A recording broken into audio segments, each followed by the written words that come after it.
Ал саған тапсырма. Осы әріптердің ішінде сөздер бар, әріптер әрқайсысы араласып кеткен. Бірақ біреуі екеу, немесе үшеу, төртеу, кейбір сөздер бір сөзде болып қалуы мүмкін. Бұл сенің зеректігіңе байланысты. Ал енді саған тапсырма, осының ішінде аяғы қанша ал тоғыз тез жаз. 3, 4. Тамаша бала, тоқтап қойсаңдар болады.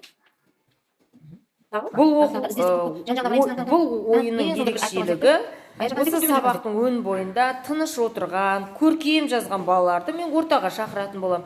Әрі балалар сол кезде алға қарап талпынып, ойын ойнай, мен бүгін ойнасам екен осы ойын деп, соны көркем жазуға және тыныш отыруға дағдыланады.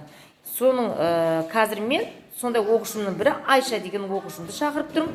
Айша, саған тапсырма, та әріптерін тере қой. 1, 2, 3. Үшеу ма? Басқа жоқ па? Тамаша, құттықтап Бұл ойынның қойыңызшы. жасалу жолы сіздерге түсіндіріп өтейін. Менде мынандай стикерлер бар тұғын. Қараңызшы, үлкен. Балаларға бергеннен кейін орындарын бәрі қалады. Сосын осыны алдым да, мынандай А4 дейміз ба? А4-ке жабыстырып жібере салдым. Бұл да бір керемет ойын, әрі көрнекілік ретінде қалды. Бізге енді бастауыш болғаннан кейін көрнекілігіміз өте көп кетеді. Бізге әрі үнемдеуімізге жақсы екен. Жай тастай салғаннан сөйтіңіз. Жай қарапайым қаламдармен өте жақсы балдарымның бірі, әрі көркем жазу керемет.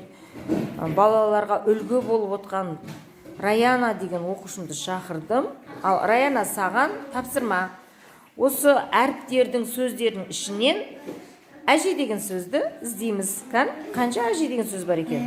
1, 2, 3, 4. Төртеу. Тамаша балалар, шапалақтаймыз. Ал енді тағы бір оқушым өте керемет, ұқыпты жазады. Күнделікті сабаны тиянақты қатысып жүрген оқушым Тұрғынбек Алинұрды шақырдым. Алинұр,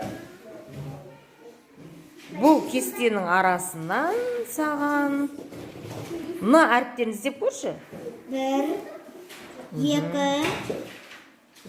3, 4. Төрт. Тағда.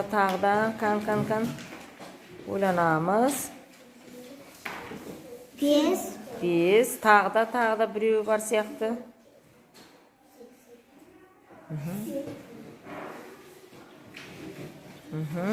Қан. Төменгі жағын қарап көрші, төменгі жағын. Айттым, төменгі жақ.